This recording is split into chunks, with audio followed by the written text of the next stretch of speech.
How many of you know a boy or girl here at school who gets picked on and left out and never included and laughed at all the time? School can be a mean and dangerous place. Raise your hands high, high. Evidenced by headline-grabbing tragedies and subtle daily slights. Gina, why don't you shut up? Who cares what you think? Fortunately, there is growing consensus that teaching social and emotional skills in school can make a difference. We're going to use it as a tool to help us solve problems. And there are a number of programs like Resolving Conflict Creatively that teach those skills. To the room and said, "You going to wear those old rags to school?" We are talking about a whole new vision of education that says that educating the heart is as important as educating the mind.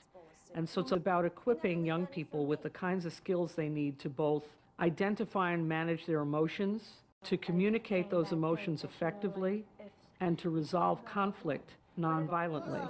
No, it's not. As part of a school-wide effort to create a positive environment, fourth graders at Brooklyn's PS 24 act as peace helpers, teaching younger students how to handle conflicts. When the peace helpers were helping solve the conflict, what did you see the peace helpers do?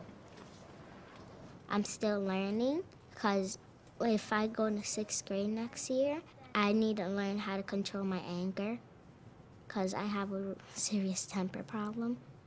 Emotional intelligence is just a key human skill, but it also turns out that kids who are better able to manage their emotions, for example, actually can pay attention better, can take in information better, can remember better. In other words, it helps you learn better.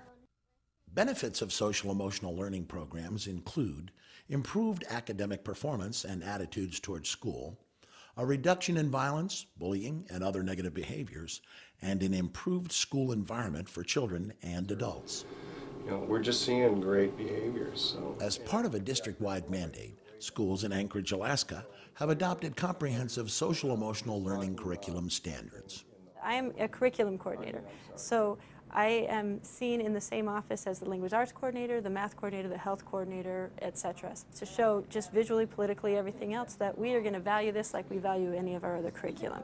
A lot of my job is to look at the already adopted curriculum and say, okay, here's a place where if I was teaching this reading lesson, I could also hit this social emotional learning standard at the same time. What are some of the cool-headed thoughts he could have?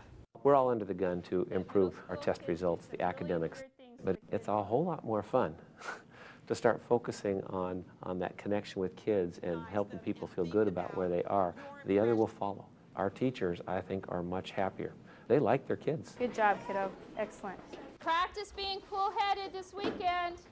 There's research out now that shows that kids involved in intentional social emotional learning programs like we're trying to do right here scored on average 10% higher on their standardized tests. So what are we giving up? We're giving up, higher referrals. We're giving up violence in our schools. What are we getting? Kids who come to school because they want to come to school, and kids who know how to act when they get into the schools, and hopefully kids who will go into their futures with a better chance of success. I would like to keep on being friends. And freeze. All right, yeah, nice job. For more information on what works in public education, go to edutopia.org.